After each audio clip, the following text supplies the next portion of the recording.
Hi guys, it's Miss Lisa, and I'm out on the porch today with a story for you from the library that is called As Glen as Can Be. And it is written by Sarah Ellis with pictures by Nancy Vo. And this is actually based on a true story of a child at the time, but his name was Glenn Gould, and he was a very, very, very, very talented piano player who grew up in Canada. Glenn is a boy who knows what he likes. His mom there is turning on the radio. Glenn likes boats. He roars around the lake, singing at the top of his lungs, one hand on the tiller and one hand conducting an orchestra that he hears in his head. Glenn likes boats, but he does not like fishing. He feels very sorry for the fish. Glenn likes fun. He likes puns and pranks, funny hats, funny voices, and pretending to play duets with his dog. He sings to cows in a field and elephants in a zoo. Glenn likes fun, but he does not like bullying. If someone starts to make fun of somebody else, he refuses to join in. Glenn likes nature, trees in a mist, trees covered with snow, trees making shadows, but he does not like being cold. He likes to be bundled up. He wears a coat, scarf, cap, and gloves, even in the summertime, even when he goes to the beach. Glenn likes the company of animals. He loves his dog, Nicky, his rabbits, his goldfish, his budgie, and his skunk, but he finds people more difficult, especially in groups, and he does not like parties. Glenn likes reading and learning. He likes his brain to be busy. He can doodle, talk, listen to the radio, and memorize music all at the same time. But he does not like school. School is boring, and the other kids say he's weird. Glenn likes rules, the rules of games and puzzles, the way that math works, the patterns in music, but he does not like rules that squash him. His parents make a rule that he can only practice piano 4 hours a day, and Glenn hates that rule because he likes to play the piano. No, Glenn loves to play the piano. He loves it more than anything. It's as exciting as fast boating, it's as fun as solving a really hard puzzle, and it's a way of saying what he wants to say without using any words. Playing the piano is when Glenn gets to be totally and completely Glenn. People like to listen to Glenn play the piano. Actually, no, they love listening to him play. Glenn's music makes them feel big feelings. Sad, happy, loved, lonely, quiet, or even full of beans.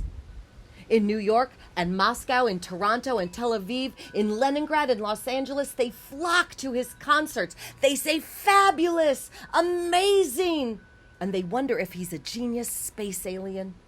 They cheer him in the street, but canceled. After a while, Glenn does not like giving concerts. Sometimes the concert hall is too cold. Sometimes he doesn't like the piano, and sometimes he just doesn't feel well. There's that big concert hall. And the people are also a problem.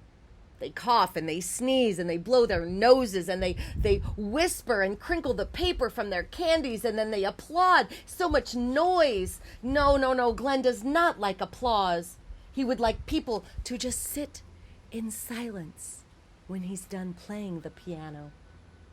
But nobody wants to sit in silence. They want to clap their hands and cheer and stomp their feet and yell, "Bravo! Bravo!" What can Glenn do? Finally, he has the answer. In an empty concert hall, Glenn makes music for an audience that is not there. In that hall, Glenn plays the music over and over and over and over, and he listens to the recording and he makes changes. Not too fast, Not too slow, not too loud, not too quiet, not too jumpy, and not too smooth. There's nobody to please but himself. He plays all night. He plays until every note is just so. This is his perfect place. No buts about it.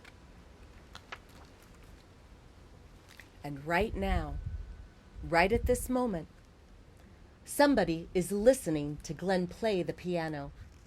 They might be running, or resting, or reading, or waiting, or working, or burping the baby, staring at the stars. Somebody somewhere is loving the music of a boy who found a way to be completely himself, as Glenn as can be. I enjoyed that. And this in the back, it tells you a little bit more about him.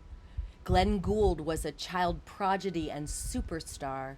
By the time he went to school, he was a serious piano student, mastering technique and composing his own music. His talents were revealed early, and so was his unique personality. In terms of his art, he was an amazingly mature child. He played piano with his dog. He sang to the elephants when he was 45. As an adult, he retained the playfulness of a child. Wadsworth said of his own childhood that the child is the father of the man, and Glenn Gould is a remarkable example of this phenomenon. And if you would like to read more about Glenn Gould, you could probably go to your library and have somebody get you some more books. I'm Miss Lisa, and I hope you enjoyed this book. I will see you next time for more Porch Time Story Time. Bye-bye. Push the button.